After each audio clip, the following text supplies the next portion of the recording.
दुनिया के लगभग हर देश के पास अपनी खुफिया एजेंसी होती है। जासूसी एजेंसियां किसी भी देश की अदृश्य सुरक्षा ढाल होती हैं। उनका काम सिर्फ जासूसी करना नहीं, बल्कि देश को किसी खतरे से पहले आगाह करना या बचाना होता है। साल के 365 दिन दुनिया में कहीं न कहीं किसी खुफिया एजेंसी का कोई न कोई ऑपरेशन चल रहा होता है। खुफिया एजेंसियों के जासूसों का नेटवर्क पूरी दुनिया में फैला हुआ है। इनमें कई जासूसी एजेंसियां तो ऐसी हैं जिनका पूरी दुनिया में खौफ है। इन एजेंसियों के जासूस इतने खतरनाक होते हैं कि पल भर में किसी को भी मौत की नींद सुला सकते हैं। हाईटेक उपकरणों और हथियारों से लैस ये जासूस अपने देश के दुश्मनों के लिए जिंदा मौत बनकर घूमते हैं।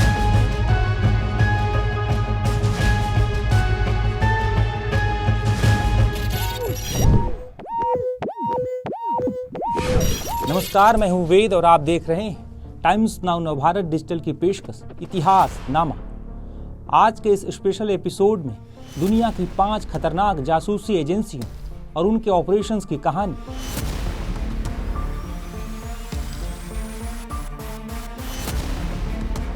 आइए सबसे पहले जानते हैं केजीबी की कहानी।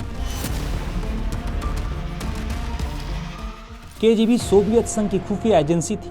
शीत युद्ध के दौर में केजीबी ने कई ऐसे ऑपरेशन चलाए जिन्होंने वैश्विक राजनीति, सैन्य संतुलन और सूचना युद्ध की दिशा ही बदल दी।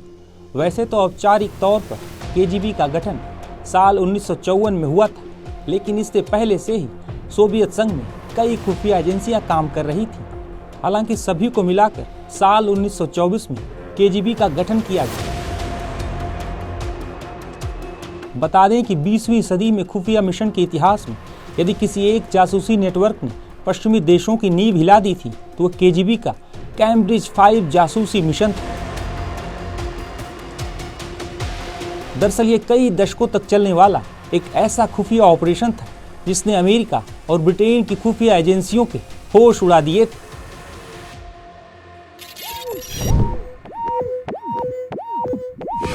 दरअसल 1930 के दशक में ब्रिटेन आर्थिक संकट और फासीवाद के उभार से जूझ रहा था। इसी दौर में कैम्ब्रिज विश्वविद्यालय में पढ़ने वाले कुछ प्रतिभाशाली युवा मार्क्सवादी विचारधारा से प्रभावित होते हैं। सोवियत एजेंटों ने इन्हीं छात्रों को पहचानकर गुप्त रूप से भर्ती किया। केजीबी की रणनीति साफ थी कि ऐसे लोगों को चुनो जो भविष्य में सत्ता और खुफिया तंत्र के केंद्र में पहुंच पाए। इस जासूसी नेटवर्क के 5 अहम सदस्य थे: किम फिल्बी, डोनाल्ड मैगलिन, गाय बर्गेस, एंथनी ब्लंट और जॉन कैनक्रॉस। इनमें से कई आगे चलकर ब्रिटेन की खुफिया एजेंसी विदेश मंत्रालय के साथ साथ कई अहम पदों पर पहुंचे, जहां उनके पास ढेर सारी खुफिया जानकारियां होती थी। कैम्ब्रिज 5 ने अमेरिका और ब्रिटेन की सैन्य योजनाएं, सोवियत संघ के खिलाफ चलने वाले खुफिया ऑपरेशन, नाटो से जुड़ी रणनीतियां, यूरोप में एंटी सोवियत नेटवर्क की जानकारी को लगातार केजीबी तक पहुंचाया। सबसे हैरतअंगेज बात यह थी कि ये खुद उस काउंटर इंटेलिजेंस का हिस्सा थे जिससे वे जांच को ही गुमराह कर देते थे। कैम्ब्रिज 5 के सदस्यों की ओर से दी गई खुफिया जानकारी की वजह से अमेरिका और ब्रिटेन के कई एजेंट पकड़े गए और कई मिशन का खुलासा भी हुआ। किम फिल्बी को तो केजीबी के सबसे अहम जासूस का तमगा दिया जाता है। हालांकि साल 1950 के दशक में धीरे धीरे शक गहराने लगा, जिसके बाद कैम्ब्रिज 5 के गाय बर्गेस और डोनाल्ड मैगलिन सोवियत भाग गए और साल 1963 में फिल्बी भी मॉस्को पहुंच गए। हालांकि ब्रिटेन ने वर्षों तक इस सच्चाई को बाहर नहीं आने दिया, क्योंकि इससे उसके खुफिया नेटवर्क की प्रतिष्ठा को गहरी चोट पहुंची थी। इतिहास में केजीबी के इस मिशन को उसकी दूरदर्शिता के लिए याद किया जाता है।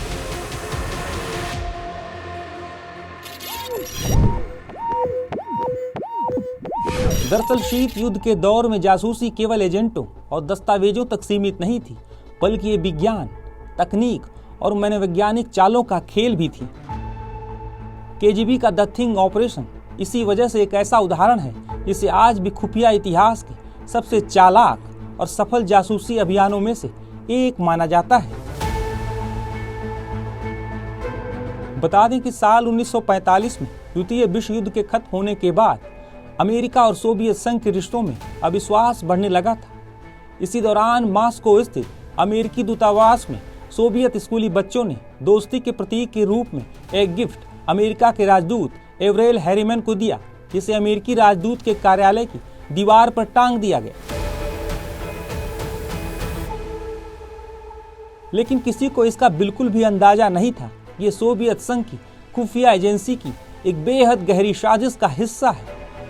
दरअसल इस लकड़ी की पट्टी के अंदर छिपा था एक बेहद अनोखा जासूसी उपकरण, जिसे केजीबी एजेंट द थिंग कहा करते थे। इसमें न तो कोई बैटरी थी, न तार, और न ही कोई हरकत या आवाज थी। बता दें कि एक पैसिव लिसनिंग डिवाइस था, जिसका मतलब यह है कि ये खुद से कुछ नहीं करता था जब तक केजीबी के एजेंट इसे दूर से एक बहुत खास रेडियो सिग्नल से जगाते नहीं थे। यह एक ऐसा उपकरण था जो दीवार के पीछे बैठकर भी कमरे में हो रही बातचीत की तरंगों को पकड़ सकता था। अमेरिकी सुरक्षा टीमें कितनी भी बार दूतावास की जांच करती, लेकिन उन्हें ये नहीं मिलता। इस उपकरण को सोवियत वैज्ञानिक लियोन थेरेमिन ने बनाया था, जो इलेक्ट्रॉनिक ध्वनि तकनीक के विशेषज्ञ थे। साल 1945 से साल 1952 तक अमेरिका दूतावास के अंदर की खबरें सोवियत संघ तक पहुंचती रही। हालांकि साल 1952 में अमेरिकी जांच टीम ने एक उपकरण का उपयोग किया जो रेडियो तरंगों को पकड़ सकता था, जिसके बाद ये उपकरण पकड़ में आया। अमेरिकी खुफिया एजेंसियां हैरान रह गईं, क्योंकि उन्होंने इतनी उन्नत तकनीक पहले कभी भी नहीं देखी थी। इसके बाद तो अमेरिका ने अपने दूतावासों की सुरक्षा व्यवस्था में कई बड़े बदलाव किए। बता दें कि साल 1991 में सोवियत संघ के विघटन के बाद केजीबी को भंग कर दिया गया और इसकी जगह पर एफएसबी और एसबीआर जैसी एजेंसियां काम करती हैं।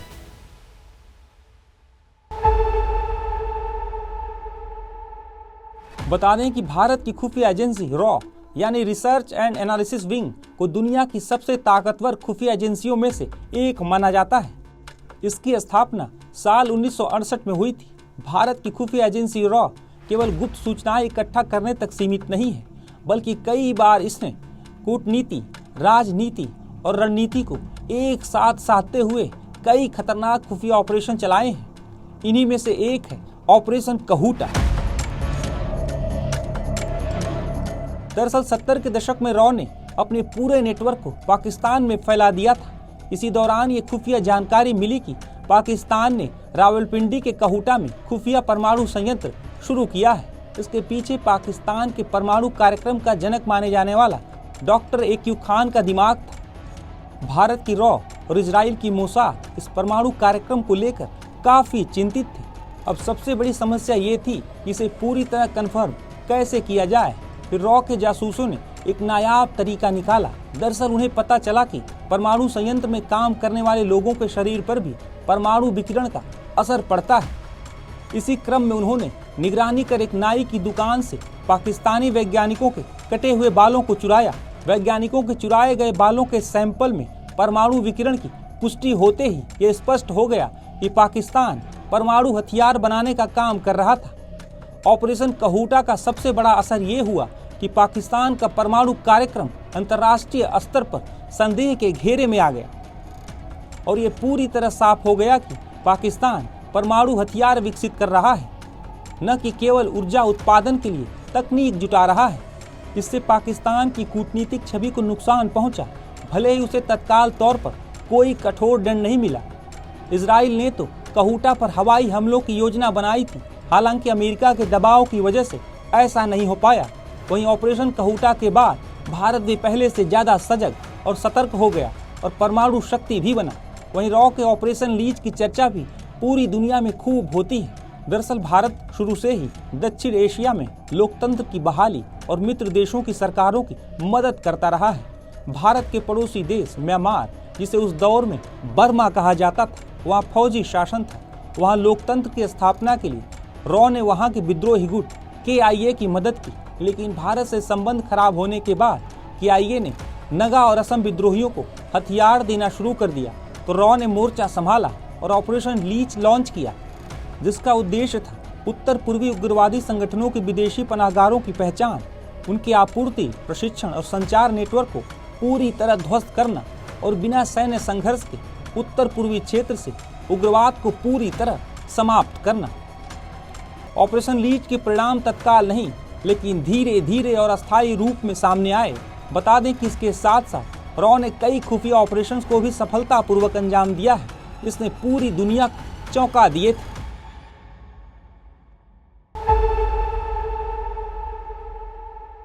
अमेरिकी खुफिया एजेंसी CIA यानी सेंट्रल इंटेलिजेंस एजेंसी दुनिया की सबसे ताकतवर खुफिया एजेंसी मानी जाती है। कहा जाता है कि दुनिया का कोई ऐसा देश नहीं है जहां CIA के जासूसों की मौजूदगी नहीं है। पिछले कई दशकों में दुनिया भर में जितने तख्तापलट हुए हैं उनमें CIA के शामिल होने की बातें सामने आती हैं।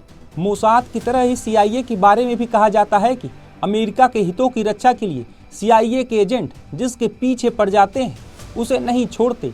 अमेरिका ने CIA के दम पर ही एक ऐसे ऑपरेशन को अंजाम दिया था जिसकी तल्खी ईरान और अमेरिका के रिश्तों में आज भी महसूस की जाती है। दरअसल 1950 के दशक में ईरान के प्रधानमंत्री मोहम्मद मोसादेक ने ब्रिटिश नियंत्रित एग्लो ईरानियन ऑयल कंपनी का राष्ट्रीयकरण कर दिया था, जिस वजह से ब्रिटेन की आर्थिक पकड़ कमजोर होने लगी और अमेरिका को यह डर सताने लगा कि ईरान कहीं सोवियत संघ के खेमे में न चला जाए। जिसके बाद साल 1953 में अमेरिका की खुफिया एजेंसी CIA ने ब्रिटेन के सहयोग से ऑपरेशन एजेक्स के तहत ईरान की लोकतांत्रिक सरकार को गिराकर शाह मोहम्मद रजा पहलवी को सत्ता में बिठाया। शाह पहलवी अमेरिका के करीबी माने जाते थे, लेकिन उनके निरंकुश शासन ने ईरानी जनता में आक्रोश फैला दिया। इसी वजह से साल 1979 की इस्लामिक क्रांति हुई, जिसके बाद शाह मोहम्मद रजा पहलवी को देश छोड़कर भागना पड़ा और तब से लेकर आज तक ईरान इस्लामिक गणराज्य बना हुआ है। इसके अलावा भी CIA ने कई खुफिया मिशन को अंजाम दिए हैं। कई रिपोर्ट्स में तो ये भी दावा किया जाता है कि बांग्लादेश में शेख हसीना के तख्तापलट में अमेरिकी खुफिया एजेंसी CIA का ही हाथ है। चीन की खुफिया एजेंसी MSS यानी मिनिस्ट्री ऑफ स्टेट सिक्योरिटी चीन की सबसे बड़ी खुफिया एजेंसी है। इसकी स्थापना साल 1983 में हुई थी। इसका काम भी बाकी देशों की खुफिया एजेंसियों की तरह ही है। चीन बाकी देशों के मुकाबले अपने खुफिया तंत्र का जिक्र काफ़ी कम करता है।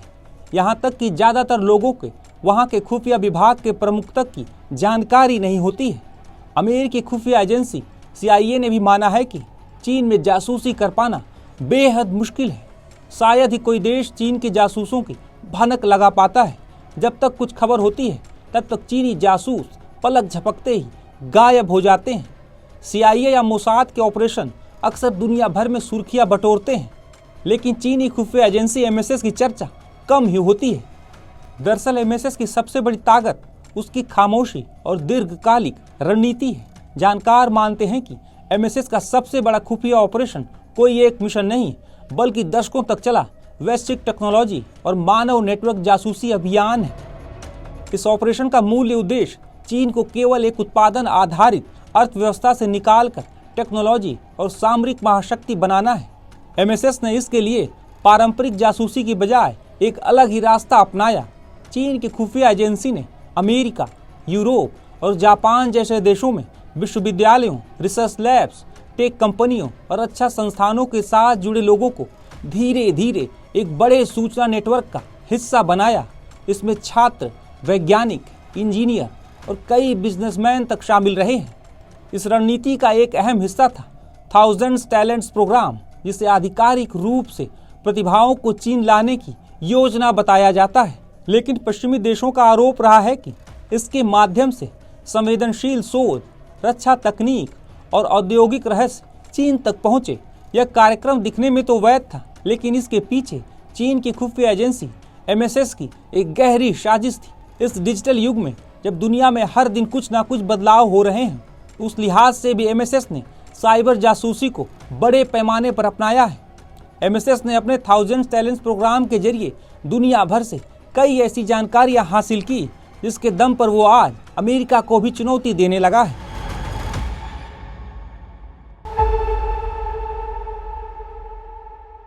बता दें कि इजराइल शुरू से ही कई अरब देशों के निशाने पर रहा है। इजराइल ने अपना अस्तित्व बचाए रखने के लिए कई लड़ाइयाँ लड़ी हैं। इजराइल एक देश के तौर पर 4 मई 1948 को अस्तित्व में आया था। इसके करीब 1.5 साल बाद 13 दिसंबर साल 1949 को मोसाद का गठन हुआ था।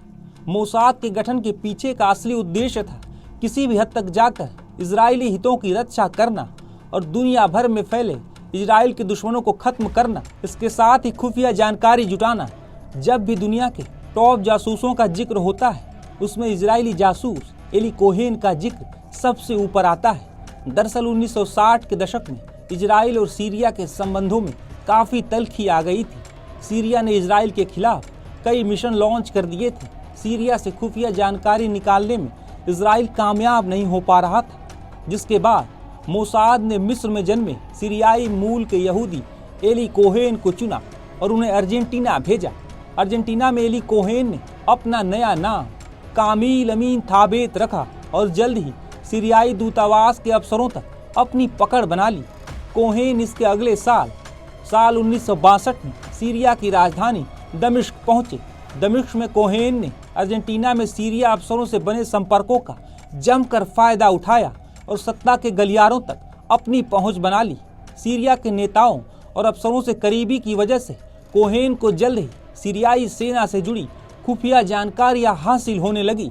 इन जानकारियों को वो सीक्रेट तरीके से इजराइल तक पहुंचाने लगे। साल 1963 में सीरिया में तख्ता पलट के बाद बाथ पार्टी सत्ता में आई। उसके बाद कोहेन का कद और ज़्यादा बढ़ गया। कोहेन गोलान हाइट्स में भी सीरियाई सैन्य ठिकानों पर गए जहां इजराइल और सीरिया में तनातनी थी। कोहेन की गोलान हाइट्स के बारे में भेजी गई जानकारी इजराइल के लिए काफ़ी ज़्यादा फायदेमंद साबित हुई और सीरिया को मुंह की खानी पड़ी। हालांकि जनवरी 1965 में सीरिया के काउंटर इंटेलिजेंस अफसरों को कोहेन की रेडियो सिग्नल की भनक लग गई, जिसके बाद उन्हें पकड़ लिया गया और साल 1966 में उन्हें बीच चौराहे पर फांसी पर लटका दिया गया। इजराइल की खुफिया एजेंसी मोसाद की दुनिया में एक अलग पहचान बनाने में एजेंट एली कोहेन की सबसे बड़ी भूमिका मानी जाती है। इतिहासनामा में आज इतना है। अगले एपिसोड में हम एक बार और हाजिर होंगे ऐसे ही किसी रोचक और इतिहास के किस्से के साथ।